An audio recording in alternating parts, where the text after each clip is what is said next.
Hello. And we're back with another episode of Two Straws. Today, filling in for Angela Hill is Ange Burgandy in her smoking coat and her cocktail. I forgot my other thing. Oh, go get it. Grab. Oh, it's just my baby cave. Yeah. Left it on the table. Do you want me to hold that while you put that on? Yeah, sure. Hold on. Get yourself situated. Thank you. There you go. Thank you for holding my heavy money. It's so heavy. It's so heavy. There's so much of it. Gonna give me carpal tunnel. Yeah. So how we feeling? Feeling pretty good. Yeah. Feeling pretty accomplished. Yeah. Yeah. Dude, I've never gotten a submission before. You should have told me how cool it felt. I mean, I feel like I have, but maybe I didn't. You didn't explain it properly. This feels amazing. I feel like I could have popped someone's head off if I wanted to, like killing someone with my bare hands. Yeah, isn't crazy. It? It's isn't a crazy. It amazing? Yeah, it's a crazy feeling. I'm like, I'll let you go because I like you. Now you know why I have that face whenever I get a submission. You always make fun of my like submission face. It's really funny. Do it. You look happier though. You look really happy when you get close to the submission. Like I am. You guys should watch her Carolina fight. When she gets on the arm, she's like, got it. Well, I mean, it was pretty comparable, my face, to your celebration afterwards while you were on your dead carcass. Oh, man. Poor Poor thing just girl. got submitted and you were celebrating on top of her. Oh my God. Yeah, I was blinded by my victory and forgot that she was underneath me for a second. She didn't forget. It took a few seconds. She was like, bitch, get off of me. You've done enough. Yeah, no, it was crazy because like I went for the guillotine and I was like, I think I could get it. And then when it was in tight, I was like, ooh, I got it. And then she rolled over and I was like, oh, I know what to do here. So like, it's something that me and Johnny have always been working on because I would keep getting the guillotine, but then people would roll over and I'd lose it or I'd let go and just stay in mount. And he's like, finish it from there. So we've been working on that for like years. And then finally it happened where I got to that position. I was like, oh, I'm going to finish it. And then she tapped and it just felt so surreal. Like it didn't feel like real life. And when her finally was like, all right, all right, I saw it. You can stop. I'm like, yes. And then I look down and she's like, no more. Get off. My family's watching. Stop. My whole family waiting to walk down the aisle. My brother's abuela's wedding. crying. Oh, I think they were. I think you definitely killed the mood at that wedding. Dude, I had no idea. So I didn't know this. But then as I'm reading the comments afterwards, everyone keeps talking about the wedding. Like, oh, this is a bad vibe for the wedding. Yeah. Like, what happened? I So- wonder if they canceled it at all. Oh, my God. So for those of you who don't know, Luana missed her brother's wedding for this fight, and her whole family waited until the fight was over for the brother and the bride to walk down the aisle. And Angela single-handedly ruined that family. They're probably going to get divorced. No. Like, it's probably the worst luck to start a marriage. Like, Oh I my wonder if they God. even canceled it. Well, if anything, a hard marriage to start means a strong marriage if it lasts. Sure. So you're welcome. It's not like a rainy day on a wedding, Angela. If you can deal with that, you can deal with anything. Oh, man. Yeah, I'm kind of glad I didn't have that information before we fought. I feel like it would have crept into my head a little bit. I might not have been punching as hard or something. I don't know. It's just, that's a lot of pressure to put on yourself. Like you were saying, it's like a young person's mistake. Yeah. Somebody who just doesn't know any better. Like, don't do that. Yeah, a grizzly, like, veteran, they kind of don't tell anyone they're fighting. Exactly. I just when I go to tournaments, I'm like, yeah, I got something to do this weekend. I'll see you guys on Monday. You know, like I don't really talk about it. Young people want to invite everyone. They Come. want the nieces, nephews, cousins, aunties, uncles. They want everybody there. No, it's too much pressure. Just lot of go in, pressure. make some money, get out. Yeah, Share the highlight if it's good. If not, it never happened. exactly. Easy peasy. But yeah, it felt really good to get in there. I fought Luana Pinheiro. She's ranked number 9. Black belt in judo and jiu-jitsu. So I'm pretty proud of that submission. And I'm proud of the takedown defenses. I felt like she's scored some real nasty throws on a lot of fighters, and I was able to nullify all of that. So I felt really good about that. Good with the prep. I felt like my striking looked really great too, just because of the confidence going in there. And it was a cool week. It was a cool moment, and yeah, now I get to reap the rewards of just like drinking and not drinking away my sorrows. By the way, it's before 12 a.m. 12 p.m. It's morning. But you know what? That's what winners get to do. Yeah, we get to drink before 12. Cheers to that. But it was a good card, man. It was a really good card. Like, I enjoyed the card from what I saw before. And then I had to recap after because we were just like partying afterwards. But before the fight, there were a couple of fights that really kind of inspired me because the game plan was to wrestle if I felt strong there. Mm-hmm. And I watched the Magomedov fight where he was just like on the guy nonstop every round, getting a lot of the takedowns that we work on with like Justin and with Phil Davis, those reaps and stuff against the fence. So I was like, ooh, this is okay. Yeah. If he could do that, I could do that because that's a big motherfucker. Like, if he could do that to that big motherfucker, I could do it to a little chick. And then the Gatto fight too. She fought, it was 2 Brazilians, both jiu-jitsu tattoos on them. They both had jiu-jitsu tatted on their Gatto. Yeah, Vidal versus Gatto. They both have jiu-jitsu tattooed on them. So I was wondering whose jiu-jitsu tattoo was stronger. And Gatto looked amazing. She's always been a really impressive striker. She's always been really impressive. Yeah. I love the way she puts things together. Yeah, but I didn't realize how good her ground game was until this fight. I remember she dropped Sajara with that stab kick, and she's just always looked really good on the feet. But in this fight, she put everything together, and I was like, yeah, that's how I want to fight. Like, I want to be able to put everything together like that. She got the takedowns, went for submissions, and then ended up getting one of the rarest TKOs in MMA, the titty-KO. It was so great. We were watching backstage, and I think I went to use the bathroom, and I came back, and Jenna was there, and she was like, "You missed it. It was a titty-KO." I'm like, what? And then we saw the replays, and sure enough, she punched her in the tit. Mm-hmm. It was nasty. I actually got one of those before. You were there for it, right? Probably. My titty-KO in Invicta. Against who? Stephanie Egging. Oh, I was there. Yeah. Remember, actually, it didn't finish. I almost got a titty-KO, but I think it took a little bit longer for me to get the finish. But she just had a kid. And I think she was still breastfeeding. I don't know. But I remember that. Yeah, she just had a kid and she cut weight. And she would always talk about like, oh, these girls are stupid for not cutting 30 pounds to make weight. I cut a lot of weight. She's super tall for the weight class, taller than you, I think. And yeah, she was nursing her baby, and I'm hoping she stopped when she was cutting weight. But in the fight, there was one moment where I threw an overhand. I was not aiming for the chest. Like, I think Gatto was aiming for like the ribs or whatever. I was aiming for her face. And she slipped out of the way, and I punched her right in the nipple.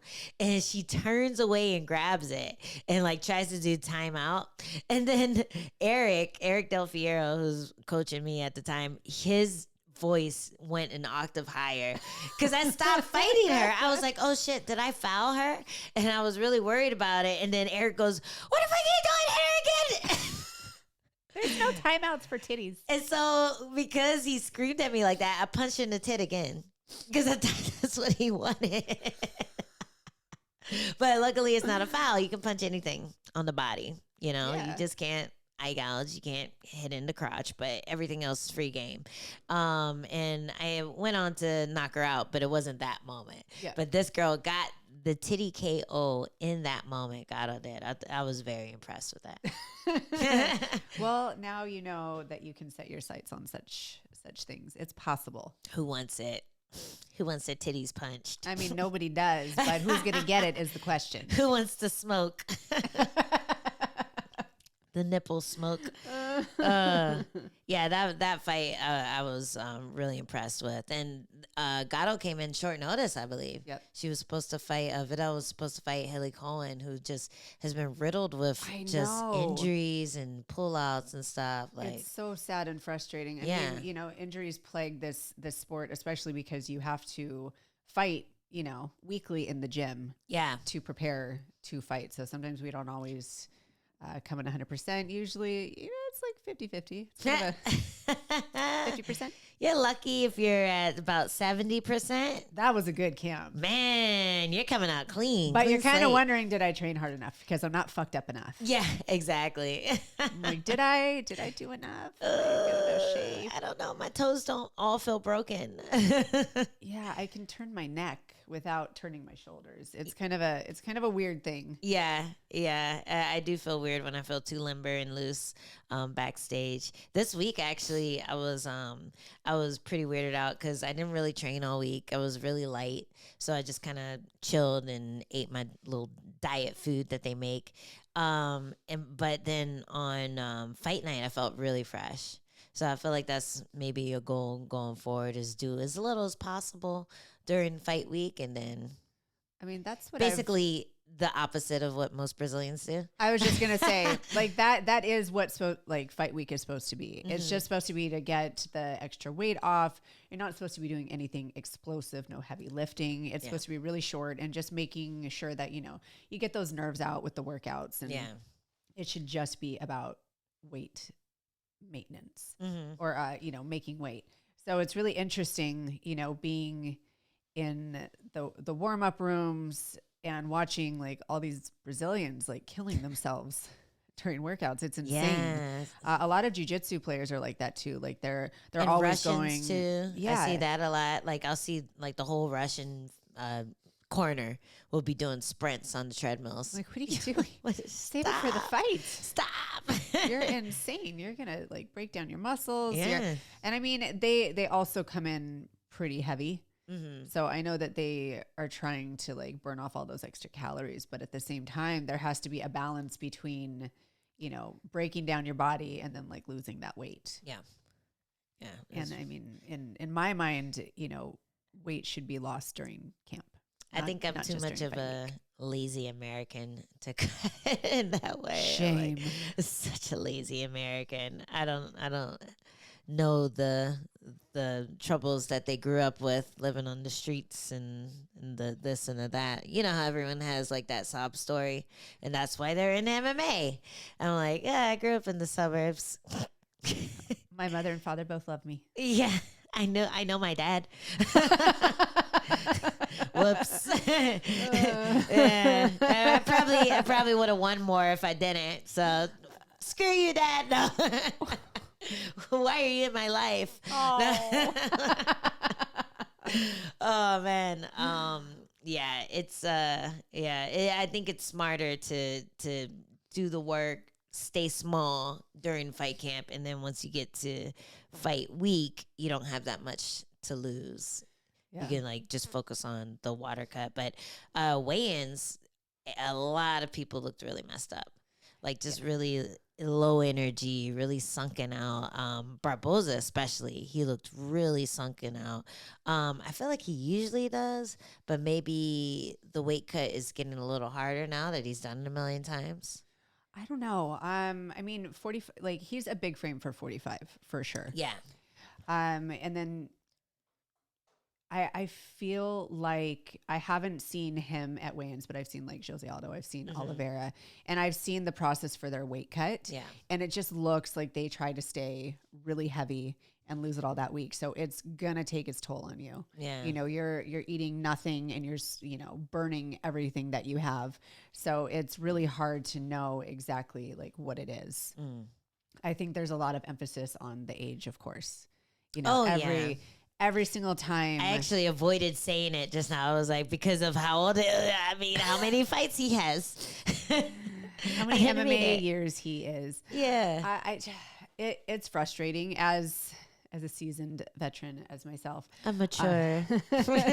Mature. Cask-aged veteran. Refined. Sophisticated. You know? Smooth. Yes, exactly. I just keep getting better. And so it's frustrating. Every single card as of late, I hear the broadcast team talking about age and this and that and the other, but like, I think I just want them to do more research and maybe come up with other talking points because it could have been a weight cut thing for Barboza. I don't think he looked bad. I think he was still throwing with power. I think he was still looking really good and doing great things. I just think Lerone like had his number, and just like wore him down with that pocket fighting, with that stiff power jab. Like it took the wind out of his sails. And I don't want to say necessarily that it was because of age, rather than the fact that like he just had a really good game plan. Yeah, I want to you know, go back to like a little history on Lerone. We met him back in 2014 when he was still an amateur, which is crazy. He was training with the Alliance MMA professional team. He came out here with Brendan Lockney. I can never say the last name, but Brendan, he's a phenomenal fighter. He's in PFL now. I think did he win last season? Yeah, he won last season, but Lerone came down with them, was training with our team. That's when he was like, yeah, I saw you working on your little grappling. And I was like, oh, what'd you think? And he's like, aww. But look at us now. Look at us now, Lerone. You over here beating Barboza. I'm getting guillotines. We're doing it. Come a long way. But yeah, he was an amateur back then. And that's when Barboza was already fighting legendary fights. So this is a lot of time to study a fighter, a lot of time to see his weaknesses, strengths, see what you want to work on yourself in your own style of fighting. So I think instead of age, we have to talk about that changing of the guard, where you have these fresher fighters coming in with fresh eyes, with skills. They've watched you go through your prime, and now they're coming into their prime, and they have your number because of that. I feel like that's what's happening here. This is a huge test for Lerone because of Barboza's experience, because of his resume, but at the same time, Lerone is a special kind of fighter, and I think that's what he showed in that fight. Like, he was just on it with the jabs. He did well when he got hurt, when the bad positions. He just responded really well. It just felt like his fight IQ was firing on all cylinders, and it was a good fight at the right time for him too. Like, he had those fights on the come up. He had a split decision. He had fights where he had like a little adversity, but he was able to improve every time. And when we were talking to him, he just had that fight with who was it? It was Ige that got canceled. Yes. Yeah. So he had that whole camp to prepare, and then that got canceled like a few weeks before, and then he has this whole another camp to prepare for someone who's like equally, if not more dangerous of a fighter. So that's a lot of growth that you do without actually showing what you're able to do. So I think he had one up on that too, just the fact that he had all these skills that Barboza hasn't really seen, and he was able to use it on him. I think that was really well said. I think that also, like, Lerone he's kind of just, you know, come up training with really talented people. Yeah. And he puts himself in those like really challenging positions in the training room. So he's already battle tested by the time, you know, we're hearing about him. And I think it's just, you know, I was really happy for him. It was a really good step up in competition. And I think that he just showed that even though he is young in the game, he has a wealth of knowledge and experience like a veteran does. Yeah. Because like you were saying, those adjustments that he made every time he got, you know, kicked with those brutal leg kicks and calf kicks that, like stumbled him walking out of the cage. Man, hats off to him, because those things are painful, but he was making the adjustments. He was switching his stances. He was stuffing them. He was doing everything to fight in close so that those legs wouldn't be so as damaging as they could be. Because if you fight on the outside with Barboza, you're going to have a really rough night. Oof. Yeah, he almost had a rough, like that response to the spinning heel kick. Yes. In the very last round. Like, it looked like he ran right into that thing. He started circling away from it, then he circled back right into the heel kick as he threw it. Like, and his response was to wrestle, which was the perfect response. You get hit by something nasty, you grab onto them. I always tell people, if they get hit with like a knee to the liver or a punch to the liver and the person's in clinch range, grab them. Grab them. Because you're going to go in the fetal position anyway. So you might as well be holding on to the person so the ref doesn't know how fucked up you are. Yeah. And like, that clinch, that rigor mortis setting in, your opponent's not going to know how fucked up you are either. But he just had such good responses to everything that Barboza did. And I think that's why it was such a dominant fight. It was still super competitive. He got hurt. Like, that up kick, oh my God. Oh my gosh. Ugh. His nose was probably broken in the first round. And he had to fight through that. And it's crazy because I remember watching the pre-fight show, and they on the panel, everybody was not giving Lerone a chance. Oh. Every single person said, listen, it's probably like, we don't think he's going to get like completely demolished. It'll probably be like, he'll rise to the occasion, but it's not going to like go his way. Yeah. Everybody was giving Barboza the edge. Interesting. Yeah. What did they say about my fight? Did they say anything? They probably didn't even care. No, they just mentioned it.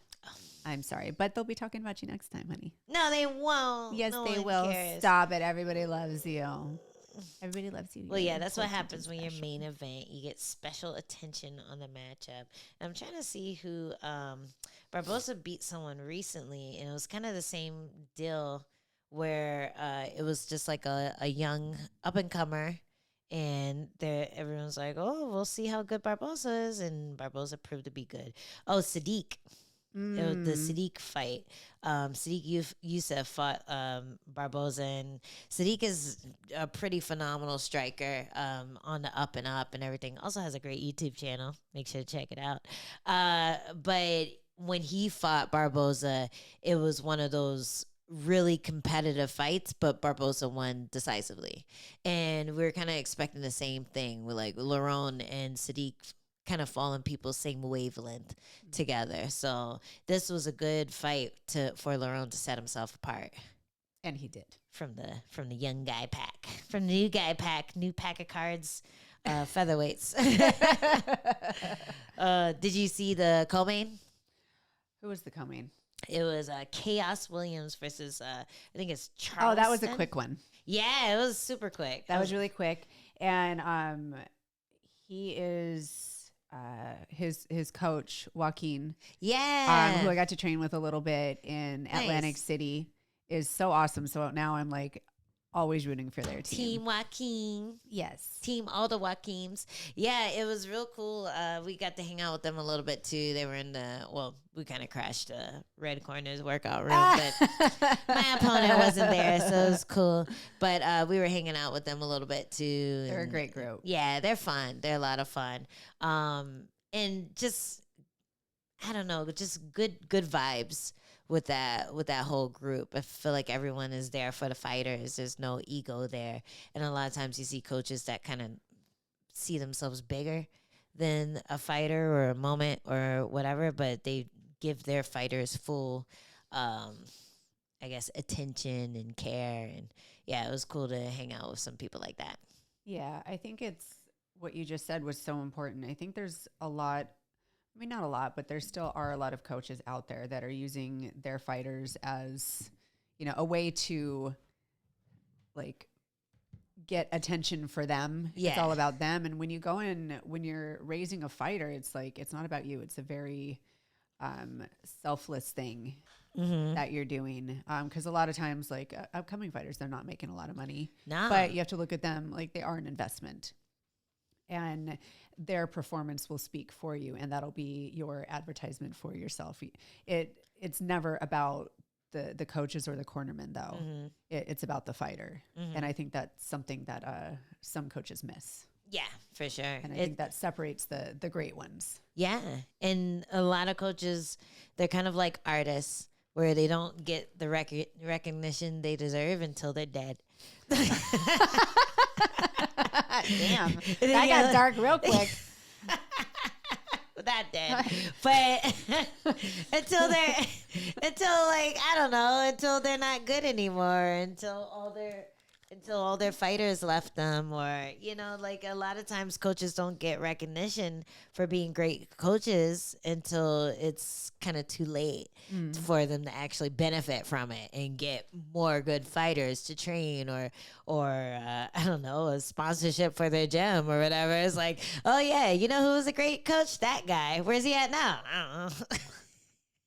So it's cool to see these coaches still put in the time, knowing that. Like that, I don't think any coach gets into it thinking, I'm gonna make $1 million off of this fighter. I'm gonna be a super rich coach. Like nobody gets into it thinking that.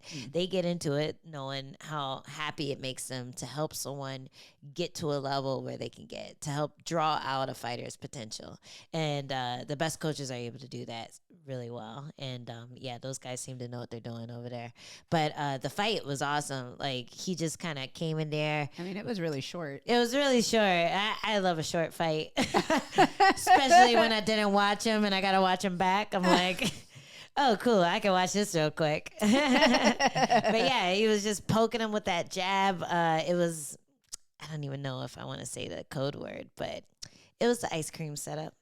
Oh, yes, it was. It was the ice cream setup. It's when you keep jabbing them in the chest, make them kind of lower their guard, and then you dip and throw that overhand over the top. Mm-hmm. Yeah, ice cream setup works every time. You can, if you listen, I don't know, you couldn't really hear the corners that well in the broadcast, but if you listen, you can hear Adam call the ice cream a few times against Pinheiro. But yeah, works every time. It does. Always gets them. And I call it ice cream because it looks like, in the cartoons where you take an ice cream cone, you smash it in their face. Uh-huh. It's like the clowns or whatever do it. You probably call it like the pie. Uh-huh.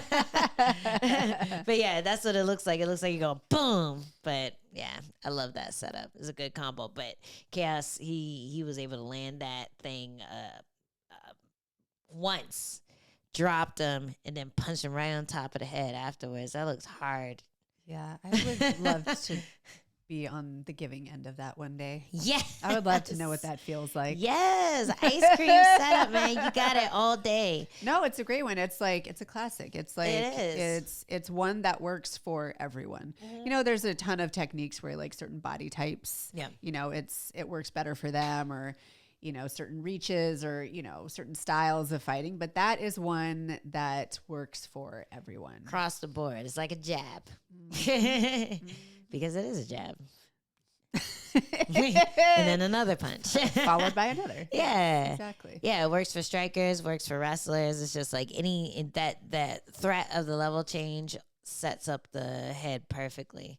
That was really fun to watch. And then we talked about, getting a little dark. I didn't really watch Themba Gorimbo's fight, but I watched his post-fight speech. Dude. Yeah. That was heavy. It really was. I felt horrible for him.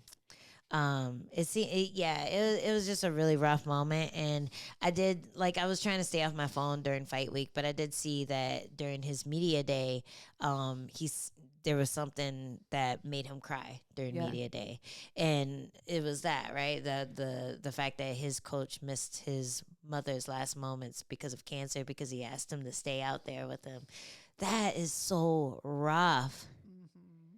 Horrible. And I know a lot of fighters that would probably be like, that's your job, though, Yeah. But this guy was so emotionally attached to his coach, and felt so heartbroken for him. And it was just really hard to see him in pain because of that decision. But then he really got upset because I think people were making fun of him for crying about that. Yeah. And it's like, what fucking world do you guys live in when that doesn't make you cry?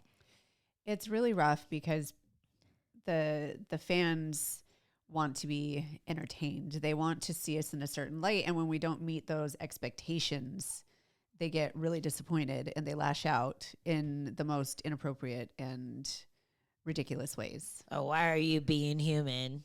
Stop it. Because we are. You know, I've been seeing this clip, and Dana, you know, love you, boss. But I keep seeing this clip floating around of Dana White saying something about how he would never, a man isn't supposed to show emotion. A man isn't supposed to. Oh, on the Alpha Motivate. Yeah, have you seen IG? that? I have. Yeah, and I feel like if you watch like the full video, it probably wouldn't seem as blatantly bad for. But nobody for watches the rest men's of the health. interview. Yeah. But yeah, I keep seeing people share that. I think I saw Gordon Ryan share it or something, and it's just like, come on, bro. But you know, we always talk about men's mental health awareness. If you're trying to promote this image of like, hey, men aren't supposed to cry, men aren't supposed to have emotion, that's doing more harm than good. You know, like we have to be in a place where people can openly express themselves, man or woman, and not, you know, not be criticized for it. Like, this guy can beat your ass. Yeah. You know, and you're over here saying that he shouldn't be crying over something that is very much a cryable moment. You know, a death has been lost. And then his post-fight speech, he started talking about his past. He's like, when I was 13, someone robbed me of the last moments of my father's life. I was like, God damn. I know. God damn. Like, you never know what people are going through. No. You never know what they're going through. And if something like that, if someone's mom having cancer isn't enough to pull your heartstrings, knowing that someone went through a similar thing when they were a kid should be enough too. Mm-hmm. And yeah, I really feel for him. It was a really hard emotional thing, it seemed like, for him to deal with going into a fight. And you know, kudos to him for still pulling off the win, because that shit could take you off your game. Just having something in the back of your brain taking up a lot of energy, like guilt or even that feeling of people trying to make you feel embarrassed. Like, yeah, I just felt for him in that moment. No, and hats off to him for standing up and expressing it and being vulnerable. And, you know, when we step up in vulnerability, it gives everyone else permission to do the same. And I think it really is important, going off of what you said about the Dana clip. And I mean, a lot of times, you know, we take clips out and they're supposed to provoke. You know, they're supposed to be provocative and get people to feel very passionate about them. And, you know, I think that there are, you know, it's tough being a man. It's tough being a woman. It's tough being anybody. But I think it's tough being alive. I think it's really, you know, challenging for a male to be in a place where you feel like you can't express emotion. And so my hat's off to him for being able to express himself like that. Yeah. And show emotion, because when we hold in emotion, we end up, you know, exploding on people, places, and things that don't deserve it. Yeah. So it's absolutely okay to show emotion. I think that shows more strength than the weakness. Mm-hmm. And a lot of times you don't explode where you want. Like, he would have loved to explode it on his opponent's face. No diddy. No diddy. But, you know, it comes out in the worst ways. So kudos to him for expressing himself, for standing up for himself too. And I can't wait to see him fight again. Yeah. The last fight I wanted to mention is the Yanez KO, which is also a pretty quickie. The Yanez. Adrian Yanez. Oh, Yanez. Yanez. Oh. I said it wrong. Sorry, Adrian. Sorry, Jose. Sorry to everyone whose name I butcher every day. I apologize. Dry your tears on your money. Yes, I'm sorry. I shouldn't, because he didn't get a bonus, and I felt bad because I felt like he totally took deserved it away from him. Whoops. Oh, whoops! Should have done something different. You're always knocking people out. Just put some flair on it. I know, right? It was a good knockout though. Like he dropped him with what was it, a hook? Yes. Yeah, they were kind of in the pocket. He was finding his range, finding his rhythm. That kid was weird, man. Like, how do you mean? The guy he was fighting, he was kind of awkward, like would do like little weird back steps and capoeira kicks and stuff. Like, I want to see that guy fight again against someone who's not as heavy of a hitter, because I'm like, you're doing weird stuff and I like it. Like, I don't know. There's a time and a place for it, though. Yeah, you know? you And can't that get wasn't too the time close. nor the place. Yeah, I think the big problem with his style. What was the guy's name? Vader? Uh, Salvador? Yes, I think the problem with his style against Yanez was that he was just getting really close. Like, he had that length, but he wasn't using it. He was getting into the pocket and like into Yanez's hook range over and over again. And maybe he felt like he had the better inside boxing, but if you have length on someone and you're fighting someone who's known for good inside boxing, why get that close to him? It's hard. Sometimes fighters want to, do something spectacular. They want to show like their style, but it's not necessarily the best path to victory. Yeah. It's not the safest route. It's not going to keep you out of harm's way. And I mean, it's a fight. You're always putting yourself in harm's way. But I think it's really important to know your opponent's strengths and weaknesses, know yours, know how your opponent can beat you and where they're going to give you difficulty, and try to work your game plan with that in mind. It's sometimes I think fighters focus too much on, what their opponent is doing and all these things, and it takes them out of their game. So I respect and understand why he would still want to play like and be who he is, but there's just certain things that you shouldn't have done against that style of fighter. Yeah, and Yanez, he really was able to capitalize on that, like him being in the right place, in the right range at the right time. And what I really liked about the knockout wasn't just the punch that he landed, because Vinicius, he could have recovered from that, but the way that Adrian jumped on top of him and just pat, pat, pat, pat, pat, pat, pat, like just like went crazy with him with the ground and pound, and went for that TKO really hard. I feel like that was a key moment in the fight. Like, I think he would have been able to I could have let it go a little longer. I mean, the ref could have let it go a little longer, but once you saw them separate, then you looked at his face, Vinicius's face, and you're like, oh, he's kind of fucked up. I guess that's what the ref saw. He saw his eyes roll in the back of the head. Yeah. Bat, bat, bat, bat, bat. But yeah, that was a good little finish. And the coolest part about that is that Yves Edwards was in Adrian's corner, and he got to see me fight right beforehand, and I almost threw the Yves kick.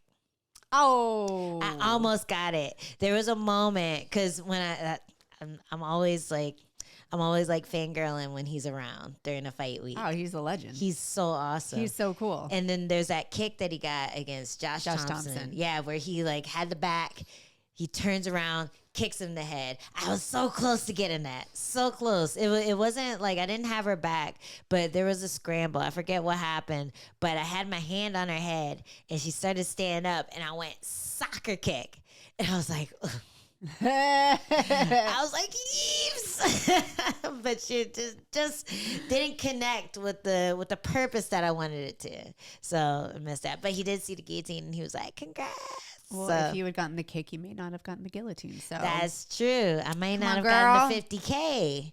It would have been Adrian's, but then he would have been happier because he gets a higher 10%. But yeah, that was the coolest part of him being there. I almost got that kick in front of him. That would have been awesome. it would have been Yeah. Next time. next time. Chill the fuck out. Wah. I want to know what you thought of the Rodriguez Carnelosi debacle. Oh my goodness. All right. So I missed the first round, but it seemed like she was getting fucked up. She was. Carnelosi was. Then I was waiting to pee in a cup during the second round.